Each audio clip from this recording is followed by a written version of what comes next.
Welcome to DEFCON 3. I'm KT McFarland. The eyes of the world are on the Middle East and the growing crisis that ISIS presents, not only to the region, but to the entire civilized world.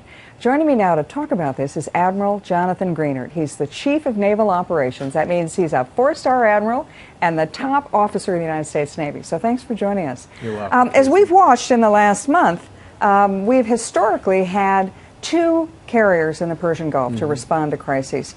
We've had to cut back down to 1 carrier because of budget cuts in the last year. And yet we've seen, just really in the last few weeks, the United States Navy was where everyone turned to deal with the threat of ISIS. Do we have enough firepower in the Navy in the region? I think we do. We did have 2 carriers in the Arabian Gulf for a period of time. That was during some increased tensions in the Iranian circumstances that we had. So we did that for about 3 years, KT. But actually, prior to that, through most of, 2000 and in the last few years, we've had 1 carrier strike group. We could put 2 in there if it was required. It would be a burden, as you described. 1 is working fine for now, and I think we have the proper capabilities there. We'll be where it matters when it matters. Okay, so what is the Navy's role in Inherent Resolve, which is the new name of the anti-ISIS coalition movement? We provide sorties, meaning missions, off of our aircraft carrier, the George Herbert Walker Bush. Some of it is just information, intelligence, surveillance, reconnaissance. Others are strikes, and it depends on what the central commander desires. It can be jamming of some of ISIS's networks and what they're doing. It can be, again, intelligence gathering. We are standing by with Tomahawk missiles, tens and tens of them, which in fact we used on that first night when we started this operation. All right, now the President's talked about the coalition, and the Navy's had a big role in this, and the coalition is not just the United States military, but it's foreign militaries. Do you have any interaction with the foreign militaries involved? Oh, we do. In fact, we interact with them all the time there, especially the Bahrainis, the Pakistan Navy and others. We do a lot of counter-piracy, a lot of counter-terrorism, but we also share information on what's happening in and around this network. Iraq has a Navy. They control their oil platforms out there, so we share information with them. It's about really the most important aspect of all of this is, where are these guys? Where are these bad guys? I mean, we go in early on and you can find some targets very quickly that you're watching, but then they start moving around and it gets complicated and it gets complex and you have to kind of go find those targets. So it's really about information sharing with the coalition. What is the information sharing? What methods do you use to gather? It can be person-to-person, human intelligence. It's drones out on the water. It's our aircraft as well as our ships. And you have to have the way to share information. You got to have networks. You got to be able to talk to each other. And so we may be out there doing counterterrorism, but if somebody sees Dow's hauling weapons and in and out of a certain port, we follow the network. We turn it over to our intelligence people, and they follow it. So it's little chips of information here or there get you to the network and perhaps a target.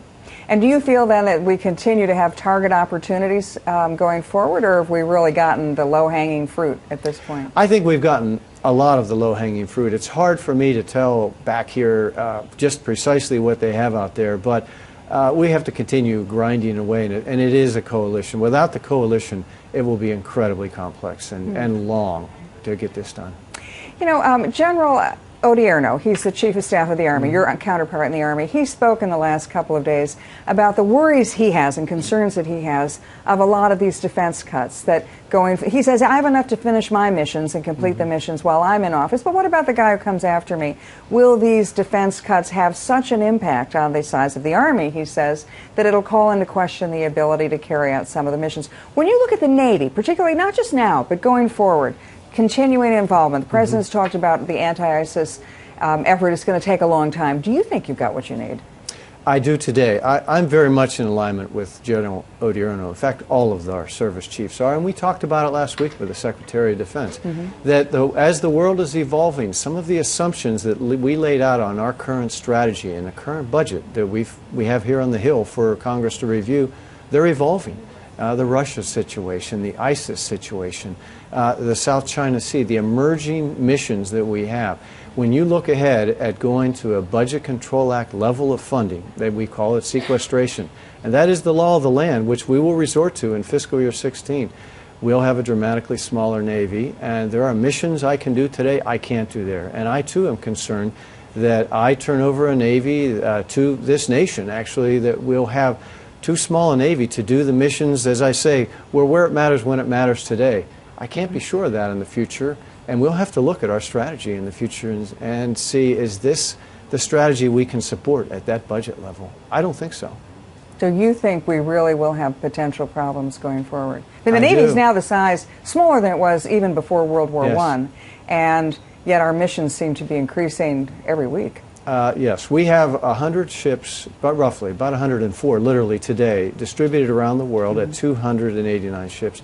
20 years ago I had 440 ships roughly and 108 distributed. So you can see the percentages. We are out and about, and we're able to sustain it today due to more efficient processes and more capable ships. But numbers matter, and we'll get a point, a knee in a curve, and we're not far from it. Where it will be just difficult to sustain that amount forward and actually have a surge which is responsible enough and capable enough in case of an emerging contingency or a war at sea. Well, thank you very much. Admiral welcome. Jonathan Greenert talking about the size of the United States Navy, and I just want to point out, I'm a Reagan-era person. We had a 600-ship Navy in those days. That's it for DEF CON 3.